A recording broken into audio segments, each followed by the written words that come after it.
Olá, paz de Cristo Jesus. Nós estamos mais uma vez na presença do nosso Deus e louvando a Deus pela oportunidade que Ele nos dá de estarmos meditando na Sua palavra e aprendendo para que cada dia nós sejamos por Deus habilitados para servir. Pedimos a graça de Deus, a iluminação do Espírito Santo, que nos capacite a falar um pouco mais do amor de Deus.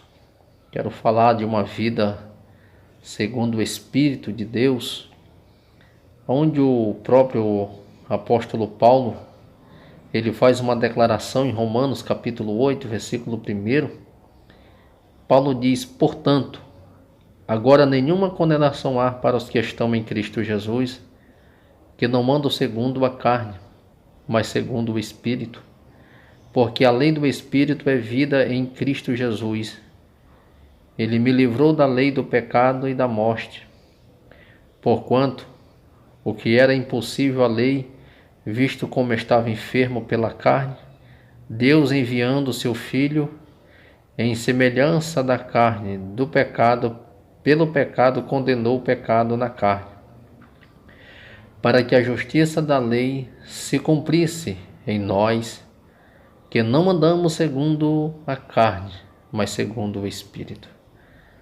Deus, Ele é grandioso, Ele sempre vai nos proporcionar a oportunidade de mudarmos, de corrigirmos, de nos balizarmos pela Sua palavra, para que nós possamos servir a Deus com liberdade, com alegria.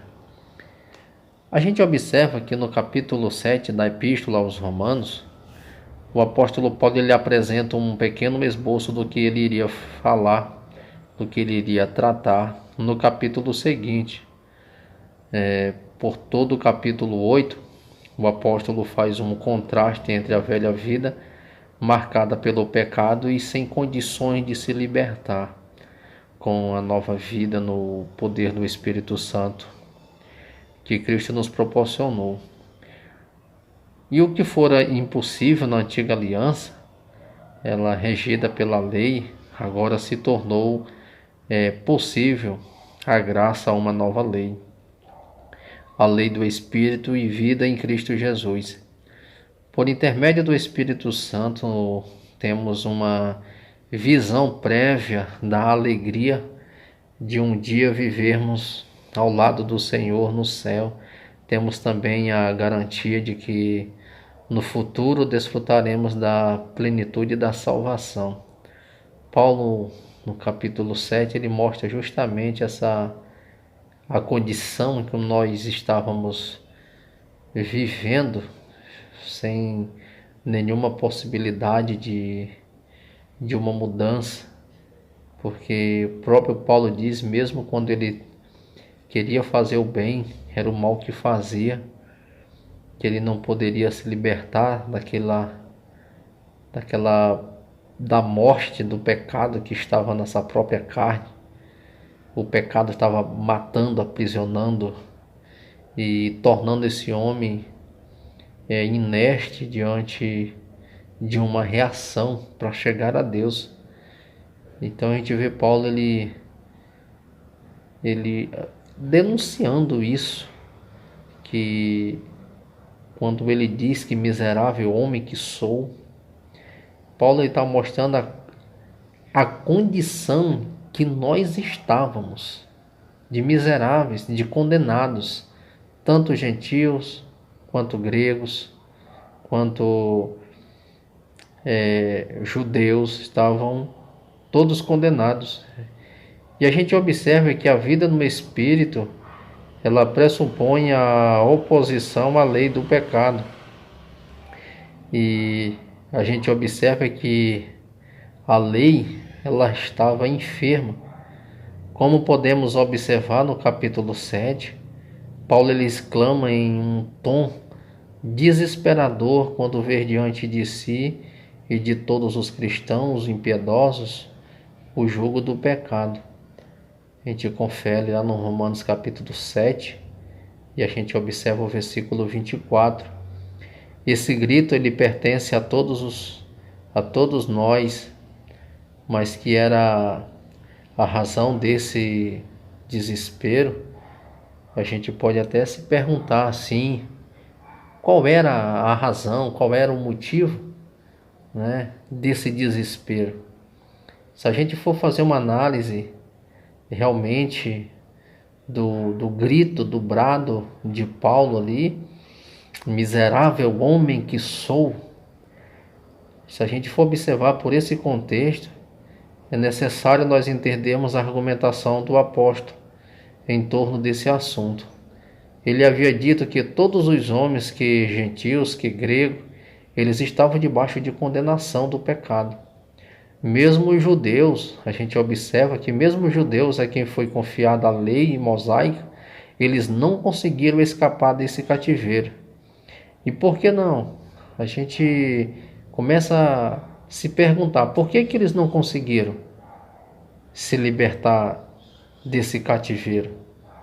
Porque a lei que fora dada para alertar os homens sobre a malignidade do pecado, essa mesma lei ela acabou servindo de instrumento para aguçar o desejo de pecar. Dessa forma, a gente observa que a lei, que era uma coisa boa, ela acabou por se tornar inoperante diante da outra lei, que é a lei do pecado e da morte. E a gente observa que assim a lei ela ficou doente. Essa lei ficou doente justamente porque esse homem, tendo agora a sua mente aguçada e ele voltando-se para o pecado, em vez de se aproximar de Deus, esse homem, ele se tornou incapaz de cumprir a lei.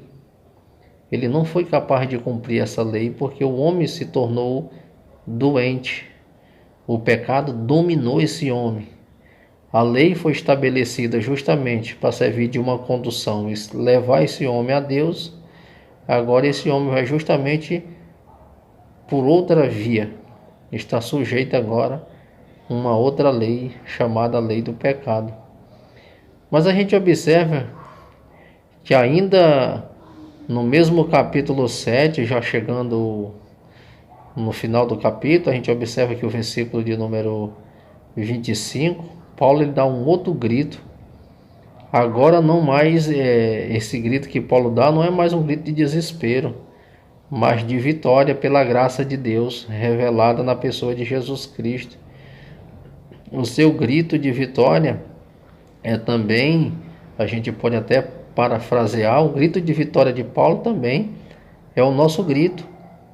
A mesma argumentação, agora no sentido oposto, ele pode ser feito ao invés do grito que levava esse homem ao desespero, agora é um grito de uma satisfação, agora de uma sensação, de uma liberdade, porque Paulo diz, mas graças a Deus que Cristo agora ele pode nos libertar, ele nos libertou desse jugo, daquilo que nos aprisionava. Cristo nos libertou. Paulo lhe dá esse brado de vitória, mas que ocasionou esse grito de vitória, a gente percebe que a resposta está na vinda e na vida segundo o Espírito, relatada em Romanos capítulo 8. É por isso que Paulo diz assim, portanto. É interessante que Paulo ele tem agora esse entendimento que em Cristo, se nós estivermos em Cristo, não existe mais condenação. É por isso que ele usa esse termo portanto. A gente mostra que a lei do pecado agora ela é revogada. A lei do pecado e da morte que havia neutralizado e tornado ineficaz a lei, agora foram revogadas pela lei do Espírito da vida. Então essa nova lei, ela é muito mais poderosa porque não operava baseada nas obras da carne, mas no sacrifício de Deus, de Jesus.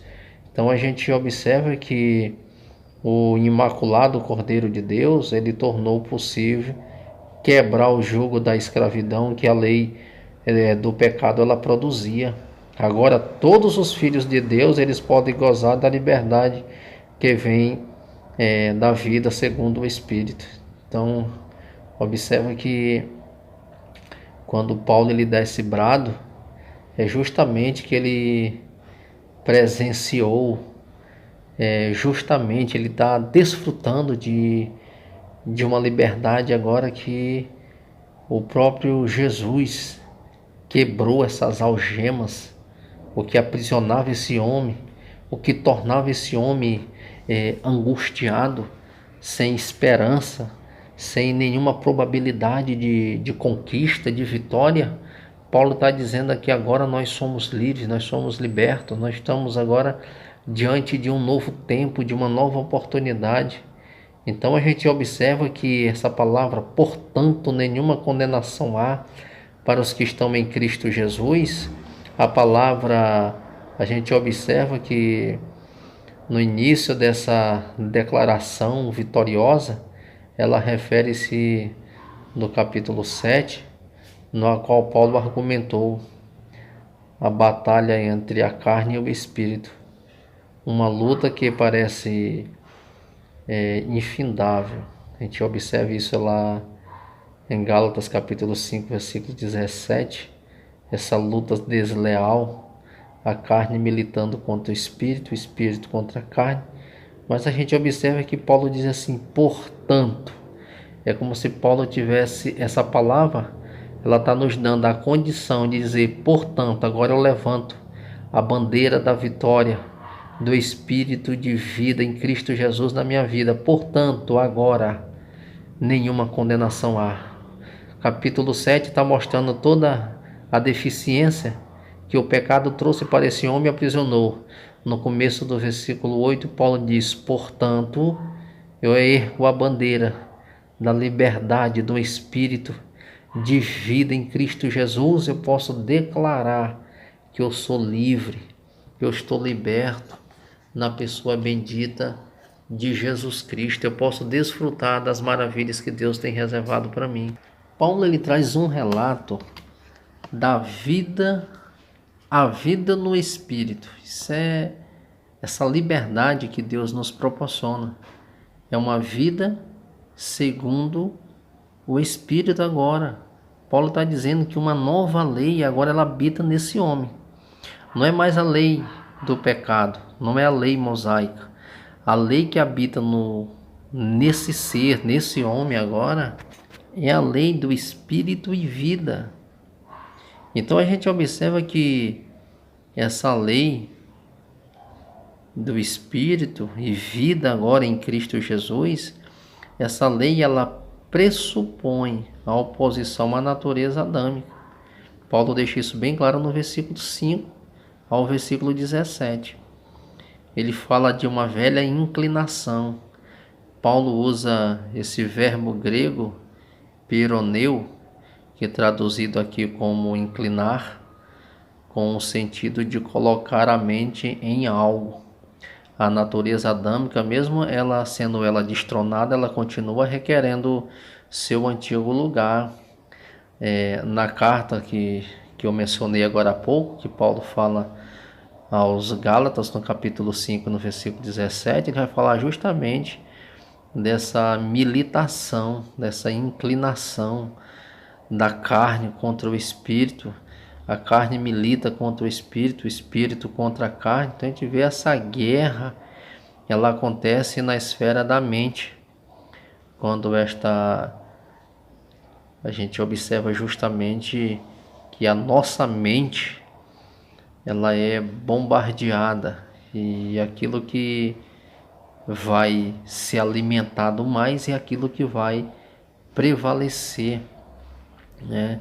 E é por isso que nós temos que ter justamente esse entendimento que o Espírito ainda na epístola aos crentes da Galácia, o apóstolo ele explica que a carne e o Espírito eles são duas forças opostas entre todos os crentes salvos, que esses crentes eles desejam um novo, principalmente os novos convertidos, eles que não são objeto dessa inclinação, da antiga natureza, ele diz que cede a essa inclinação.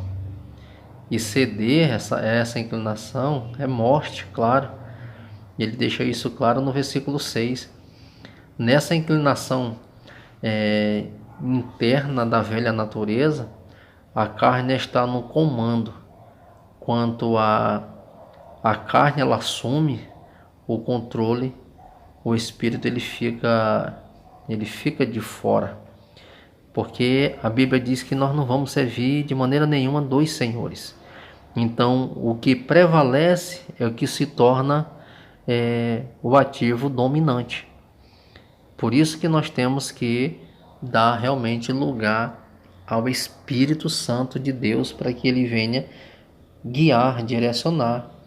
E Paulo ele fala justamente dessa nova inclinação agora, que em posição à velha natureza adâmica também ela denomina da natureza pecaminosa e ainda do velho homem. Paulo ele mostra a inclinação do Espírito, ele afirma que a inclinação do Espírito ele produz vida. Então a gente observa que se a inclinação do Espírito ela produz vida, é bastante evidente que a participação do crente no processo da salvação, ele precisa andar na esfera do Espírito, a fim de que não ceda os desejos da carne.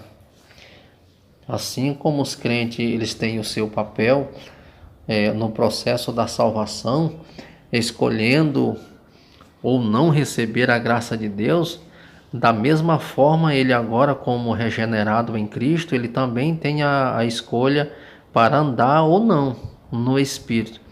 Assim como respondemos ao chamado de Deus para a salvação, nós devemos dar a mesma forma, responder ao chamado de Deus para a santificação. Isso é uma coisa importante, porque é o Espírito de Deus, o Espírito Santo em nós é que vai nos habilitar a esse processo na caminhada de uma santificação, porque só vamos estar habilitados para servirmos de fato a Deus e sermos guiados pelo Espírito quando nós permitimos que o Espírito Santo ele venha agir nas nossas vidas, nos dirigir, nos conduzir, nos levar realmente à presença de Deus. Então, se formos realmente essa inclinação do Espírito, tivermos inclinado justamente para o Espírito, nós vamos deixar ser conduzido e dominado por ele.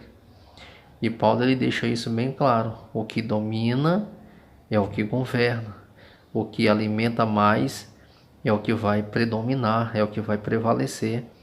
Então a gente vê essa nova filiação, essa nova inclinação a qual o apóstolo ele se referiu, só se tornou possível porque os justificados em Cristo Jesus, eles passaram a ser guiados pelo Espírito de Deus. Porque todos os que são guiados pelo Espírito de Deus, esses são filhos de Deus. Paulo não deixa nenhuma dúvida, você pode conferir isso aí no versículo 14. Esse privilégio que tornou possível ao crente ser orientado ou guiado pelo Espírito, aconteceu porque Deus nos deu a adoção de filhos. Nós somos adotados como filhos amados. Isso é interessante, que Paulo ele vai um pouco além, não só apenas filhos, mas filhos amados. Não recebeste o espírito da escravidão, para outra vez estardes em temor, mas recebeste o espírito de adoção, de filhos, pelo qual clamamos, Abba, Pai. Verso 15 deixa isso bem claro. Como filhos, agora nós somos habitação do Espírito Santo, que em nosso interior ele dá testemunho dessa nova filiação recebida. Então ele vai dar testemunho justamente no nosso interior, ele vai dar testemunho dessa nova filiação. Nós começamos a desfrutar justamente do privilégio dessa nova vida, de sermos conduzidos, de sermos templo do Espírito Santo está em nós, nos habilitando, nos convencendo, nos instruindo, nos colocando na condução da vontade, do propósito, da ação eminente de Deus em nós. Então isso é maravilhoso, que nós venhamos desfrutar dessa presença, dessa liberdade, venhamos usufruir realmente. Ser cheio do Espírito Santo é muito mais do que simplesmente fazermos declarações e não presenciarmos, não vivermos. Ser cheio é desfrutar do gozo, daquilo que Deus proporciona, daquilo que Ele tem preparado, que Ele tem reservado. Ser cheio é deixar ser conduzidos. Eu vou dar um exemplo de um homem que era cheio do Espírito, Paulo. O homem que é cheio do Espírito Santo, ele não faz mais o que quer, mas ele faz o que o Espírito Santo conduz. Eu acho lindo quando Paulo estava perto de ser decapitado, e eu posso até parafrasear alguém naquela prisão, dizer: Paulo, chegou o dia da decapitação, você vai morrer. Paulo ele deixou um exemplo de vida para nós e uma demonstração do que é ser cheio do Espírito. Foi pleno, sereno, convincente. Não que ele precisava convencer alguém, mas pelo estilo de vida que ele decidiu viver e desfrutar na presença de Deus. Paulo dá um exemplo extraordinário do que é viver cheio do Espírito. Paulo diz: eu venci o bom combate, acabei a carreira, mas eu guardei a fé. Ou seja, venci todos os combates, todos os desafios, todas as lutas que estiveram diante de mim, todas as lutas que eu me enfrentei de cabeça erguida, não recuei, não parei, não reclamei, não estava culpando alguém por A ou por B, mas eu fui avante, eu fui em busca do propósito, quis ganhar o maior número de almas possível. Para isso, enfrentei naufrágio, eu apanhei mais de uma vez. Ele diz: como meu mestre, eu apanhei por 5 vezes, eu levei uma quarentena menos uma. Paulo diz que foi esbofeteado na boca. Se você ler a segunda carta de Paulo aos Coríntios, você vai entender o ministério apostólico. Mas Paulo diz assim: se eu tenho que me gloriar em alguma coisa, eu me glorio na cruz de Cristo. Isso é ser cheio do Espírito. Ser cheio do Espírito não é só pular, rodopiar, gritar, carregar a cadeira, plantar bananeira, como muito dizem. Ser cheio do Espírito é muito mais do que isso. É uma vida autêntica na presença de Deus. Ser cheio do Espírito é deixar ser conduzido por Ele.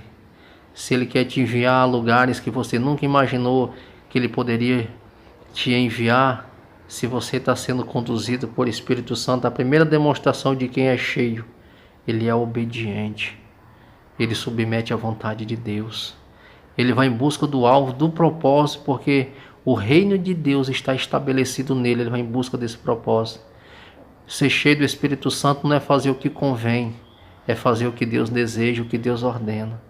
Ser cheio do Espírito Santo é muito mais do que muitos anunciam, pular, gritar. E ser cheio do Espírito Santo é vida diária, é uma vida contínua. Orar diuturnamente, Jesus diz: orar sem cessar. Ser cheio do Espírito Santo é transbordar a presença, é ser de fato discípulo de Jesus. Que Deus possa te abençoar e que essa palavra ela possa ficar guardada no teu coração. Que o Espírito de Deus ele possa levar a tua mente cativa a presença e você ter o entendimento do sentido, do significado, do que é provar dessa liberdade. A liberdade que Deus nos dá não é para fazer o que queremos. A liberdade que Deus nos dá é para fazer o que Ele ordena e o que Ele deseja. Ser de fato guiados, livres desta condenação. A liberdade que Cristo nos proporciona quando nós declaramos: nós somos livres. Livre de quê? Da condenação, do juízo, da ira de Deus. Somos livres da ira vindoura. Jesus morrendo lá na cruz, ele estava aplacando a ira do Pai. Jesus nos libertou do pecado, do juízo e da ira. Hoje nós somos livres para servir, para adorar, para glorificar a Deus, para prestarmos o culto, para obedecer a Ele e aceitar a sua vontade e o seu propósito nas nossas vidas.